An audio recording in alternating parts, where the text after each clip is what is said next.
Welcome. My name is Dianna Morganti. I am the Math, Computer Science, and CIS librarian here at Alkek Library.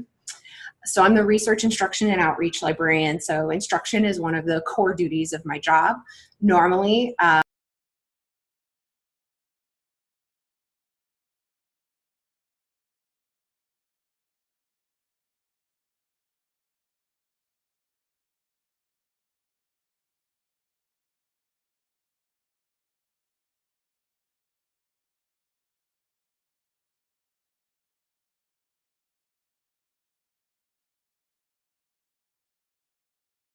along the way, I've gathered a lot of information about research data management and data repositories, and that makes me able to share some of that with you guys. So hopefully you have a little bit to learn here. So that's why I teach about data management. So today together we're going to go over some definitions, some vocabulary around research data management. You guys are the experts in your disciplinary research, but I have a little bit of information to impart about research data, and along the way I'll tell you a couple of stories. Like, you know, researchers might know how to do their research, but they don't always know how to organize it and talk about it. And so that's what we're here to talk about today. We're going to dig in a little bit to some of the details about what data management is, why people need to not just gather their research, but also organize it well so that it can be reused down the line. In other words, why researchers share data as well, and how. We'll discuss data in a little bit of detail, and then we'll move on to the actual steps of beginning to manage your research data. How to write a data management plan is going to come to us along the way, and how and where to publish your data, how to make those decisions. It's a lot, so I'm going to go ahead and get started.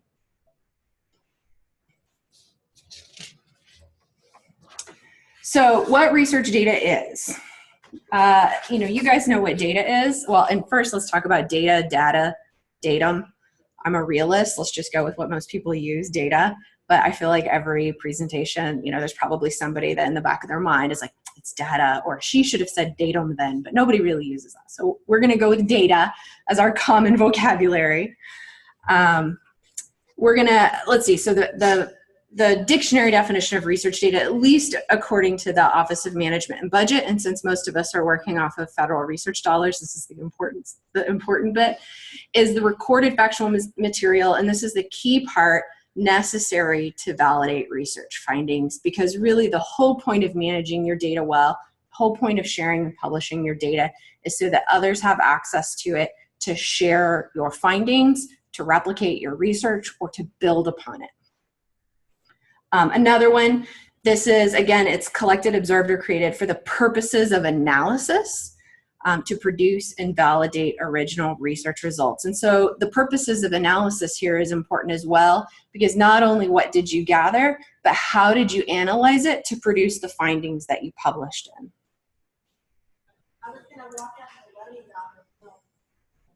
So we're talking about how to manage and organize data, but we also need to talk about what is data? What are the different types of data? So I have a few here, and I'm going to give you an example of each of them, and then we're going to talk a little bit about it. Observational data is data that cannot be recreated. How many people are in the classroom for this session, you know, 6 minutes after we start? We've got 3. If somebody new trickles in, then that observational data that we collected right now can't be recreated because the number has changed. So when you're collecting observational data, it's important to collect all of the aspects of it. Because if I said, you know, our census for this attendance is at 6 minutes past the start time, that's important to know because at 7 minutes, you know, somebody new joins. And so that's a good example of observational data. Experimental data should be able to be recreated. So if after this class, say that this is an intervention on your knowledge about research data, and after this class, I give you all an assessment to see what you learned.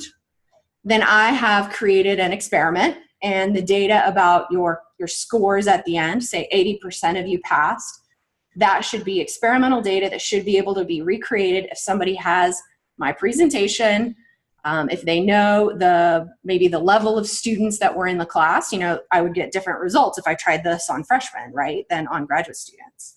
So all variables being recorded and all variables being equal, this experiment should be replicated. If you guys get 80%, let's say you're a good sample size for graduates, for the graduate school, then it should always be 80% effective. Experimental data. Simulation data generally uses computer modeling. So an example of this, I used to work in a public library and we held public records. So when you're designing a bridge, say, using public dollars, you need to test this bridge. So you might run a simulation on your design to make sure that this bridge holds up during rush hour traffic with a high load of all 16-wheelers on it. You're going to publish that information. Actually, in this case, you're going to publish it to the public so that the public can review it. They need all the information they can get about your bridge, about the program that you use to simulate this, all the variables, what kind of wind speed was on there when you did this simulation. So simulation data, again, it's not just the data that is important, it's everything around it. Derived and compiled data. This is a good example. I used to work for a community health board in San Antonio, and we had some residents that worked for our board, and they did a lot of card studies. So these were medical residents. And one of the card studies they did is they pulled patient information from this clinic to see how many young people came in for their second and third doses of the HPV vaccine. And then, so that's the derived data. They didn't go and survey people. They just pulled that from a database that already existed. How many young people came in for the second and third HPV vaccine in the past? Now, they did design an intervention and conduct an experiment where they taught physicians and clinicians how to talk to patients about the HPV vaccine. And in that case, what they got after that was experimental data, right? Because they conducted an experiment and gathered the data afterwards. So your projects likely are going to result in multiple kinds of data as well. Lastly, reference data. This is data that's previously published somewhere else that you're using for your project. So if you're compiling household income information from the census with spending behavior information from like a marketing database to see if a neighborhood could be rezoned or something like that, then you're gathering reference and canonical data, things that have previously been published. So there's a Venn diagram where derived data and reference data overlap because they're both previously existing data that you're pulling. But the way to think about it is that derived data isn't necessarily already published. Reference data has been published. Now, is all this vocabulary really important to the nuts and bolts of your research? Probably not. Is it important to how to manage and organize your data? Probably not, but it is really important to be able to speak intelligently about your data project, about your research data project. And you're gonna have to do that when you're writing for funding. You're gonna have to do that when you're writing a data management plan. You need to be able to speak intelligently about the work that you're doing, and having the right vocabulary is key. Also, different types of data might get managed in different ways. So being able to categorize your data that way might help you in designing your data management plan. We're gonna go over what data management plans are here in a little bit. So this is a quiz, follow along. We're gonna have 4 sample studies and I wanna know what types of data they are. And you can see on the left here, I have all the different types of data listed. And so we've got 4 sample studies that are real studies that I might do here at the library. Number 1, I want to know if people of color have the same job opportunities as those with privilege. So I'm going to start with the American Library Association's annually published salary surveys of librarians and the Bureau of Labor Statistics surveys on race and employment in libraries. So what kind of data is that? Reference, right, because that's previously published data. Now I'm going to create identical resumes for 2 fake individuals, one of which, has a normal name, very privileged sounding name, with very high vocabulary, and the other one is going to have a very ethnically identifiable name and might have some dialectical language inside the resume. And then I'm going to figure out what happens when both of those are presented. Yeah, clearly that's an experiment.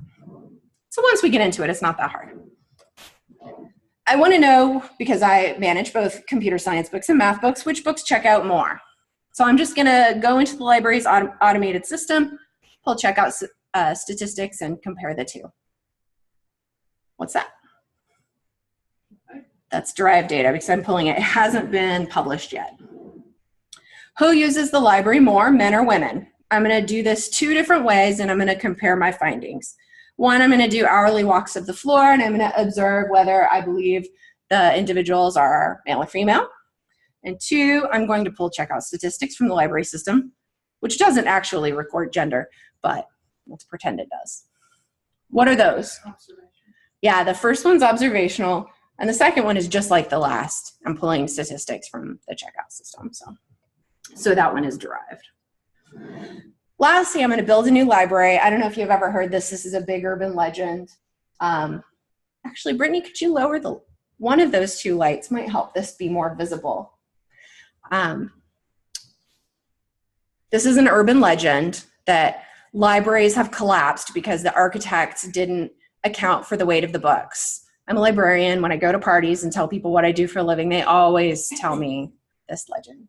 But so if I'm going to build a new library, because I've heard all these urban legends, I'm going to make sure the floor system can handle the weight of the books. So what am I going to use there? Simulation data, right?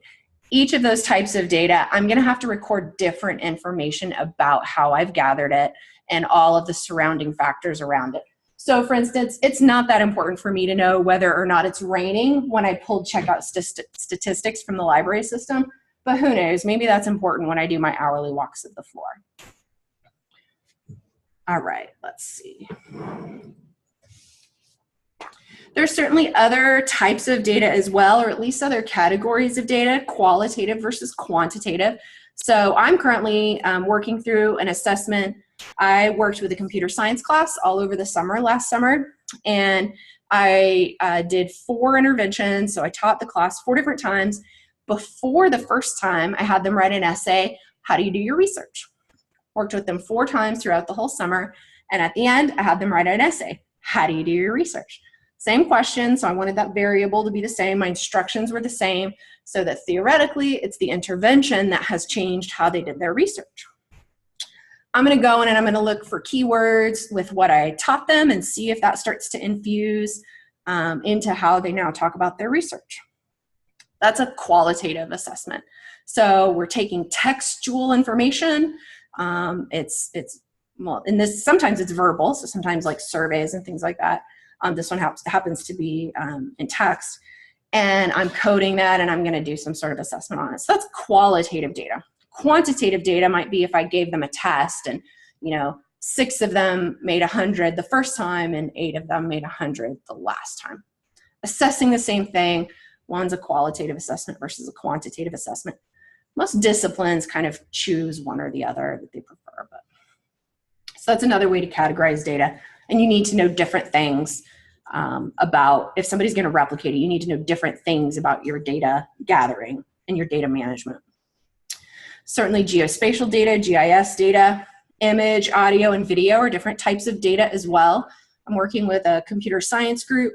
They're actually purchasing a data set of a speech intervention where there are recordings of people's speech before an intervention, and then some sort of stress was applied to the person and they've recorded their speech afterwards. So they're assessing how somebody's speech patterns change under stress. So they probably talk faster, they probably have to pause to drink some soda, excuse me, et cetera, et cetera. So in this case, audio files are part of the research data, but also are the techniques on how they assessed it. So how did you define stress? If you measured cadence, how was that measured? We're kind of getting into metadata, which we'll talk about here in a little bit. So all of that is important, and that's part of your documentation. So documentation, even though it's how you gathered your data, how you studied your data, it's all the information about your data, it still has to be part of the data that you then share with the world if that study is going to be replicated. I went to it was actually a sales pitch for a product not long ago, but the gentleman said he used to be a biology researcher, and he was assigned this study to replicate this study where somebody had cured a disease or something like that. Something trivial like that. somebody had cured a disease and he was supposed to replicate it. That was his job, that his boss gave him because he worked it was at a university. And so he tried and couldn't replicate it. So initially he just thought, well, this can't be replicated. So it was a bad study. And his supervisor said, no, I know that it can. I've done it myself, or, I don't remember what he said. He sent him to England to where the original study was done. And he watched the people do it. And what he figured out was it was something as simple as somebody shaking a solution instead of stirring it. That was what made the difference in why his experiment didn't work out. Part of that can be documentation. Now, I'll tell you, this guy was selling a product where he sold videos of people doing biology protocols. So clearly, he found a different solution. But actually, that can even be part of your documentation. We did our mixing per the protocol that you can find on X and Y database. And lab notebooks that, you can kind of go on and on about the things that you should include, but what you include is going to be unique to your project. So data isn't just, was it male or female? What was their income? Et cetera, et cetera. It's not just the findings, it's everything around your project as well. And managing that data both before and after your project is really important, and that's actually what we're really here to talk about today. Data management are the actions that contribute to effective storage, preservation, and reusability or reuse of data and documentation, both throughout your research project as well as afterwards. So the research life cycle, I'm not going to go into that, but the research life cycle includes preservation for the future and archiving. That has to be part of your planning. Oops. Let me see if I skipped a slide, sorry. No. So why do you want to manage your data well? Number one, it's a good practice. You'll be able to more easily work with your data, as will your collaborators, if it's well managed. So you'll be able to manipulate it better if you've gathered it in a consistent manner and you've kind of defined those methods ahead of time. You want to protect your own investment. You're investing your time in this project. You may be investing other people's money. So a good example, if you are having a lot of student workers do a telephone questionnaire of all the people in San Marcos and what are their gender and income. And it's just as simple as that. You have to decide ahead of time, is gender going to be M and F? Is it going to be male and female? It's going to be 0 for male and 1 for female. Are you going to allow people to not identify? Because if you've got one student worker working with kind of one set of rules that they assumed, another student worker working with another set of rules that they assumed, that data is not going to play well. You're going to have to start over from the beginning.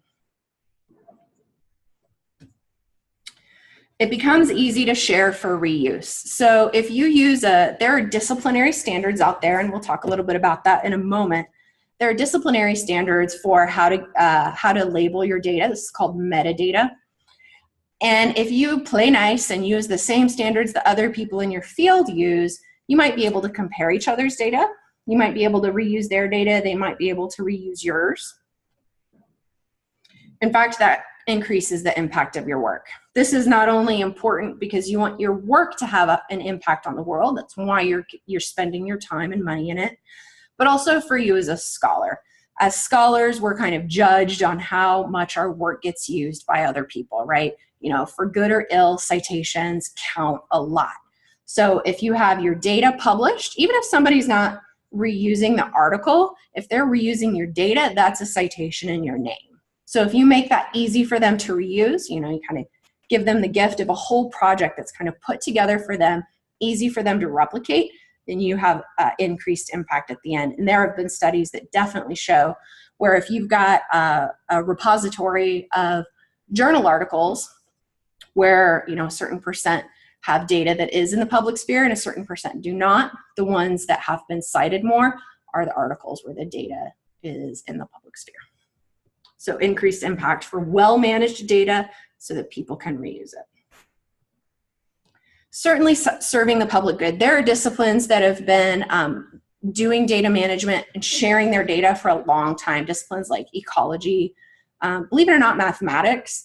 Mathematicians are generally not a secretive society the way maybe computer scientists are, because they're working with encryption and things like that. You want to keep that behind closed doors.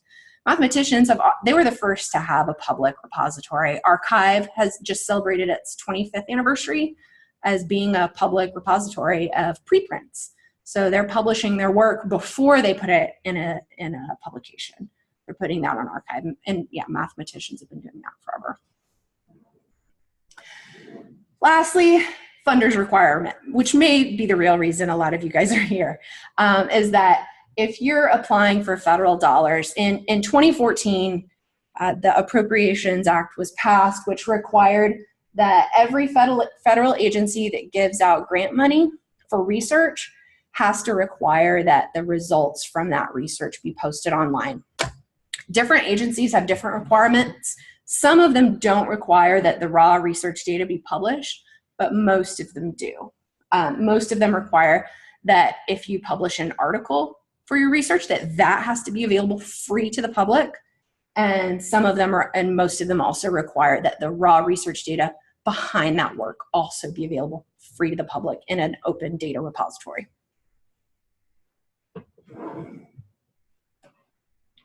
So let's talk about beginning to manage your data. We're going to talk about 6 concepts. There are more than 6 concepts in the field or the work of data management. We're going to focus on 6 that I think will help you get an understanding of the rest. And then at the end, I will tell you kind of what we haven't had time to cover. And if we have time, I'll show you Texas State University's data repository and how that works, so you guys can see what a real data repository looks like. If not, I'll definitely, when I send you guys a follow-up after this, I'll send you a link to our data repository so you can go and play with it. So the first question you have to ask yourself when you are designing your data management plan or planning to manage your data, what file types are you going to use, and what are the storage and security requirements of your data? You don't want the blue screen of death to kill your data project. That's what this says. But first, before I go into storage and security, file types, proprietary versus open. If you are designing your file management for your research project, you want to design it for the researcher 20 years from now. So 20 years ago was 1997, which I can't believe because that's when I graduated high school. So 20 years ago, if somebody designed a project in Excel 1997, they gathered all their data, they put that in whatever file format Excel used in 1997, which was definitely not XLSX, would you be able to open it today? I don't know.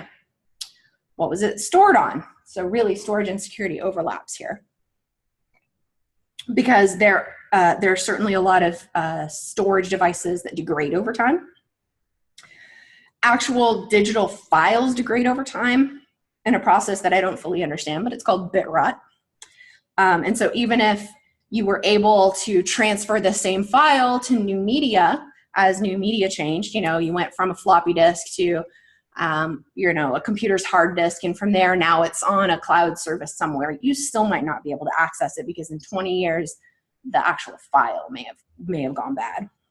I've definitely already had that happen to me with things. But what if they were smart enough to save it in a CSV file? That's an open file type. It's a very simple file type.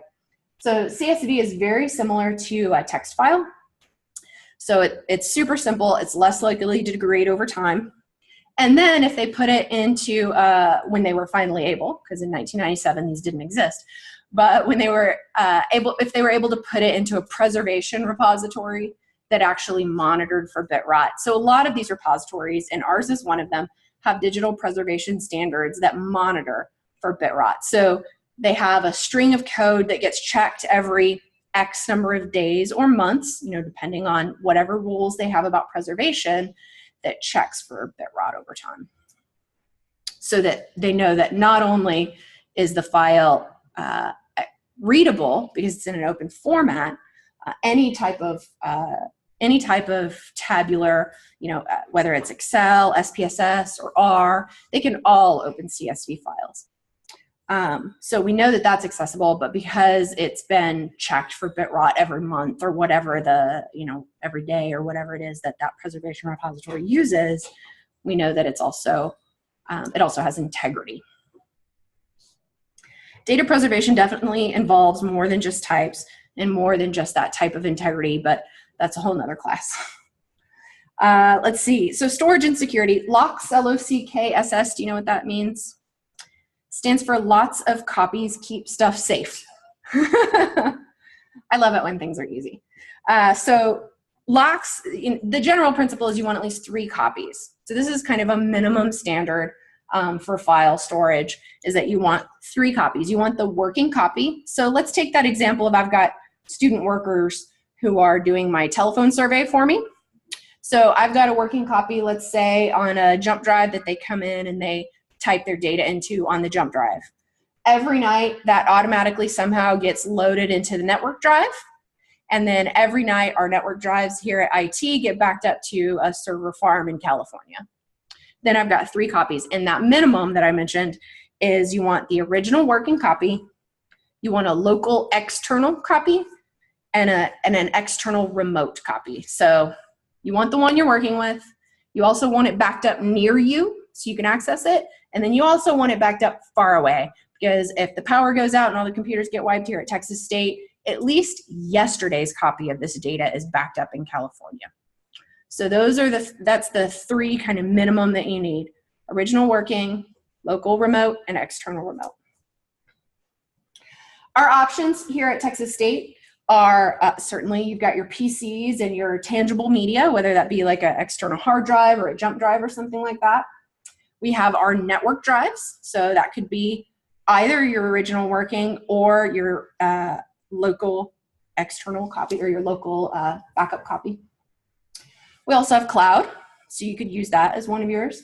And then here we also have Dataverse. That's our data repository that we have here. Not only is it good for preserving your data, but you can also use it in the middle of your project to help manage your data as you go.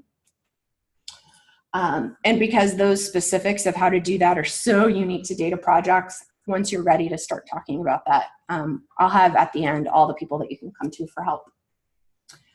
Now, all of these are going to already, well, not all of these, but things like network drives and cloud drives, so like Google Drive or Office 365, they already have their backup protocols, so you might not need that as well as external remote or something like that, because here, at least our network drives, they're backed up locally and they're backed up externally.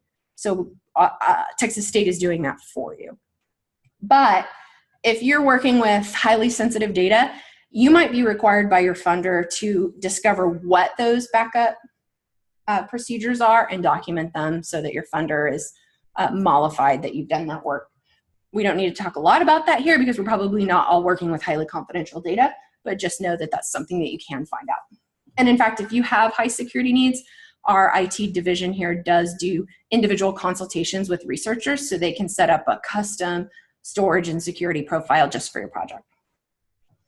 And then the last thing that you need to think about when you're thinking about storage and security is what is the minimum access that people need, and give just that to them. So my student workers who are inputting questionnaire data, they don't need access to the raw questionnaire, right? I don't want them to be able to go in there and change the wording on the question in the middle of the survey time, right? Because then the people after that point are getting a different question than the people before that point. So they only need access to be able to input data into whatever tool they're inputting that into. And in fact, a lot of people have, if you're doing a project like this where multiple people are inputting data, you probably want those in different files. And then you're going to study the integrity of how some person interpreted information versus somebody else as part of your analysis.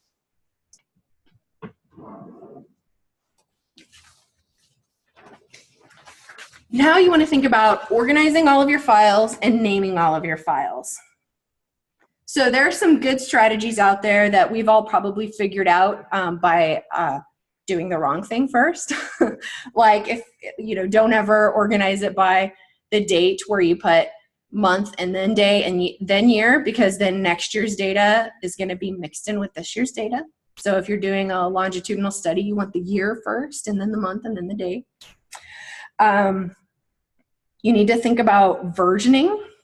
So versioning means recording what version of your data you're using when you start to analyze it, because what if you find out later that somebody accidentally input 73 when they meant to do 37? You've discovered that error and you've already done some analysis on the wrong data, you need to make sure that you're recording the version as you move along so that you don't have to go, oh, crud, when I did this part of my research, was it the wrong data or the right data I was using? So record the versions as well.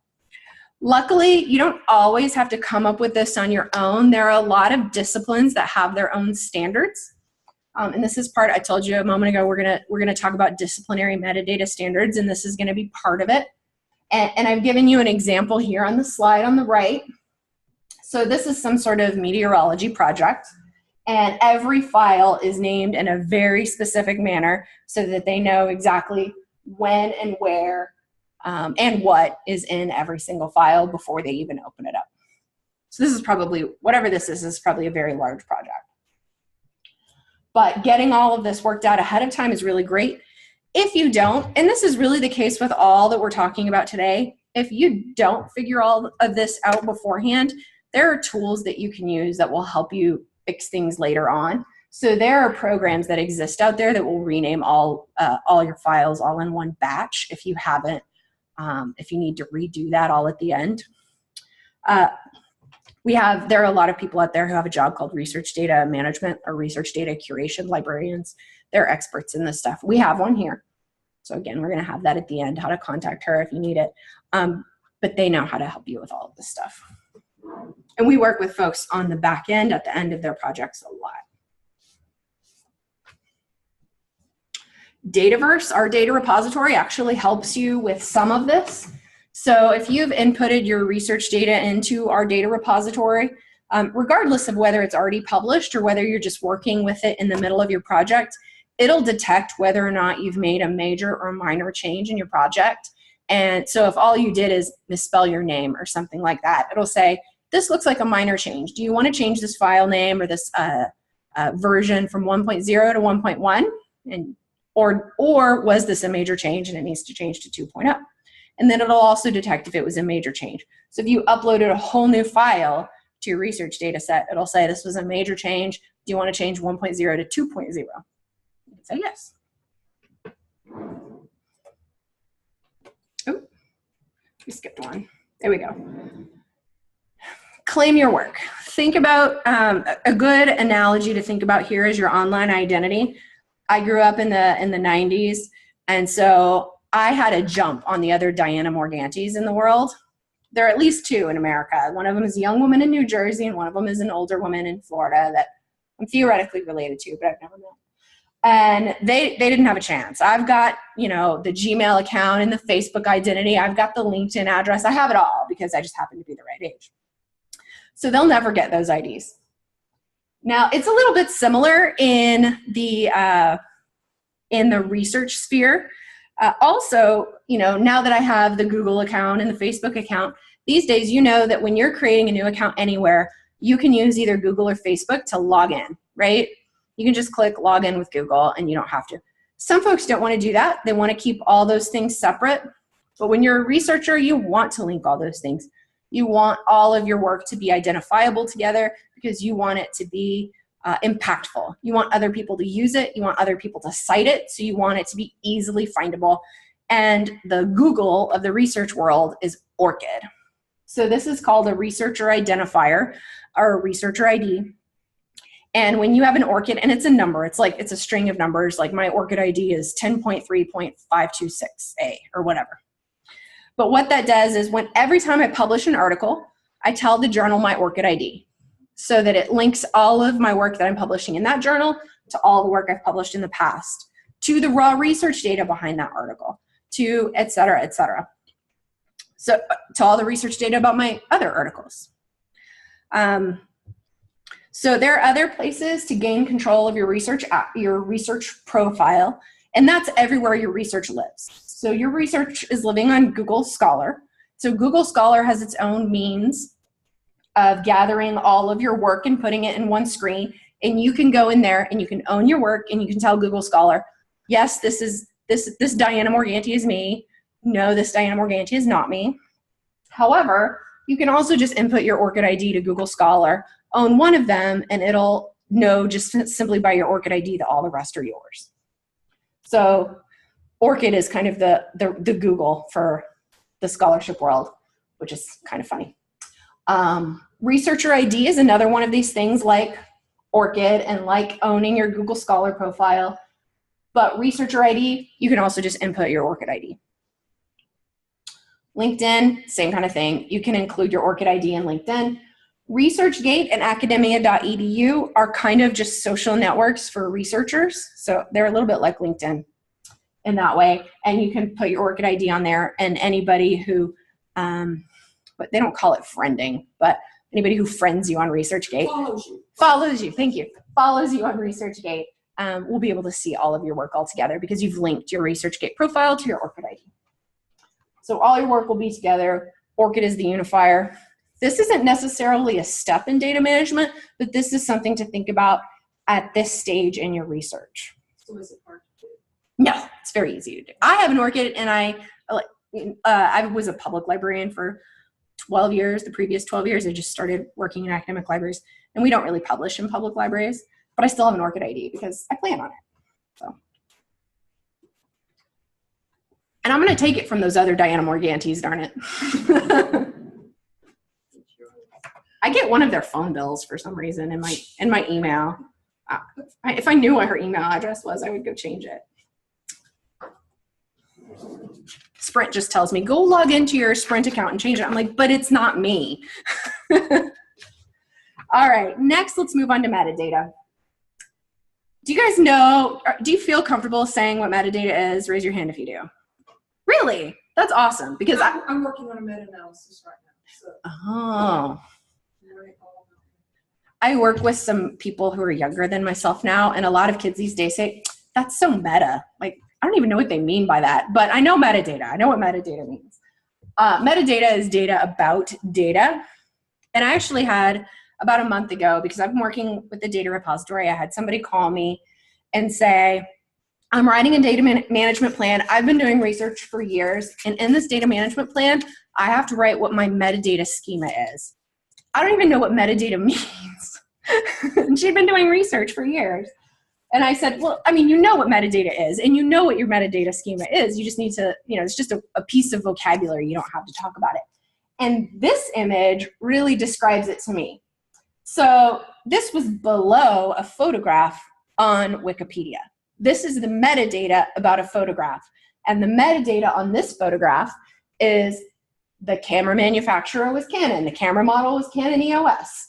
The camera didn't know who owned it, so the author of that photograph is unknown as far as the metadata from the camera says. Exposure time, f-stop, the date and time that of course, who sets the date and time on the camera, so that's probably wrong. And then the lens focal length. Because if somebody is going to recreate the data, which in this case was a photograph, if somebody's going to recreate that in the, in the exact same image quality and everything, they need to know the camera model, the f-stop, they need to know the focal length and the exposure time. Like, they need to know all that to be able to recreate it. And the same is true of your research data. They need to know how you got the metadata behind it. In this case, this was automatically generated by a camera.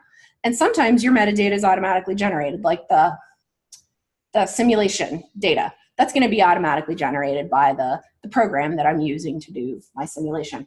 Experimental data, like from a biology lab, might be automatically generated by by whatever machinery I'm using. But the schema here, so the metadata scheme that we're talking about when we talk about this, let me click real fast. The scheme is that this is the collected rules about what information was gathered about my data and how it was coded. So my metadata scheme is that for every piece of data, I'm gathering the camera manufacturer, the camera model, and the author, the exposure time, blah, blah, blah. And when I gather date and time, I'm gathering it in the format day, month, year. That's my metadata scheme. All the information I'm gathering, how I'm coding it. So in this case, that's important for date. So in my example of the telephone questionnaire, one of the things that I'm gathering is gender. I'm gathering it by asking people, right? That's very important because it doesn't match for everybody if I say that I'm gathering it from birth certificate. It doesn't match for everybody if I say that I'm observing what I believe to be their gender. So it matters how you gather it. And how you code it matters. Am I saying M or F? Am I saying that in this field a 0 means male and a 1 means female? That's important for replicating data, especially if what somebody gets is that 0 is male and 1 is female. If you've ever used SPSS or some of these statistics softwares, they do code things into numbers like that. So if somebody was studying that, they'd be like, what in the world does 0 mean in gender? They don't have one? No, in this case, it meant male. So metadata scheme are the rules on what information you gather about your data and how it's coded. Good news, you don't have to make all that up if you don't want to.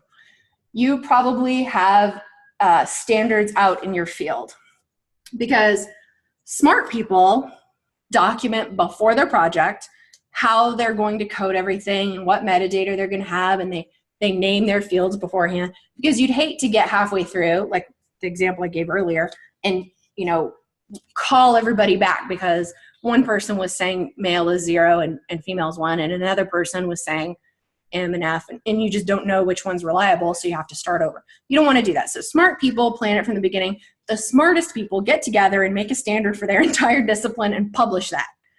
And you can find those standards. They're called, so it's called disciplinary metadata schema.